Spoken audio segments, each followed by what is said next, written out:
yal na ko gënal fu mu jógee te incha allah yàlla dina ko defal yàlla dina ko defal su fekkee ku teral sa waajur am na ngërëm yaay am ngërëm baay te am ngërëm jëkkër wallahi billahi tallahi yaay yal na ko yàlla xaaree àjjana firdaws. jërëjëf merci beaucoup merci. baax a baax di la masaw waaye tamit di la jaale li nga xamante ne ñun ñoo ko bokk. sant yàlla maa ngi leen di fay di leen gërëm di sant àdduna bi yëpp bu del faj dongo la sama doom du dem tey fu mu nekk kenn mënul xëccoog suñu borom yaay àdduna moo ko taxaw boo ne Dakar nga ne ñooñu la boo ne extérieur nga ne noonu la góor ak jigéen kon nag awma seen fay képp ku def sa dërëm ci kii yal na la ko yàlla wéccee ko mu doon milliard yàlla bu ko fajee ordonnance ñëpp nañ ma baal àq ma baal ñëpp àq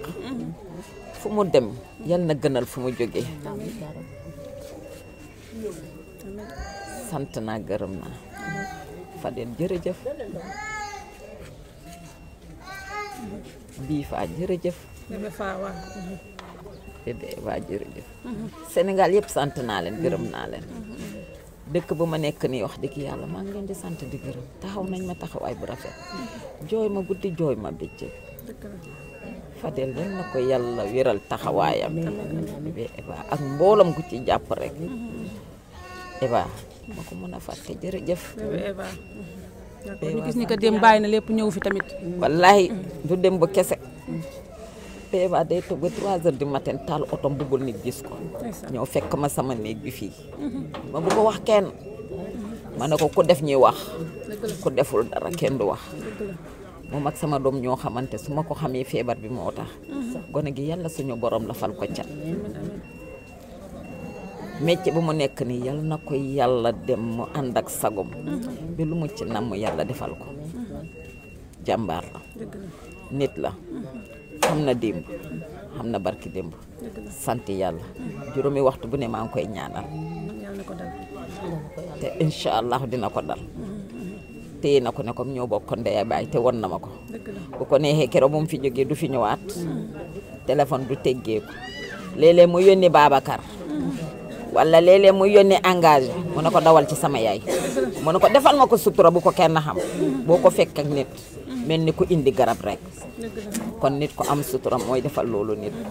doxewul wonewul awa yal na ko yàlla la fan ca d'accord ñu gis ko mu am taxawaay bu rafet rafet ci ki nga xamante ni moom moo di Yado ñu koy rafetlu ñun ñëpp est-ce que taxawaay boobu la yeneen mbokk artiste mi am ku ci mel ni Ndiankou ak ñeneen ñoo xamante ni Yado mi ngi nekkoon ak ñoom alhamdulilah na ma waxee rek sant yàlla rek sant naa ñëpp sant naa ñëpp gërëm naa ñëpp alors Yado ban doom la woon ci yow parce que ku ne xam na ni si doom dafa neex ci ndeyam waaye ku ci nekk am nga jikko yoo xamante ni si sa yaay dina ko bëgg ci yow suturaal na ma lu mu liggéey suba bi ngoon jot ma daw ci jox ma jàppale na ma it alalam boolew ko kenn lu mu am jox na ma ko yaay dama koy ñaanal yàlla xaral ko àjjana fu mu tëdd yal na ko gënal fu mu jógee te incha allah yàlla dina ko defal su fekkee ku teral sa waajur am na ngërëm yaay am ngërëm baay te am ngërëm jëkkër wallahi billahi tallahi yaay yal na ko yàlla xaaree àjjana firdaws. jërëjëf merci beaucoup merci.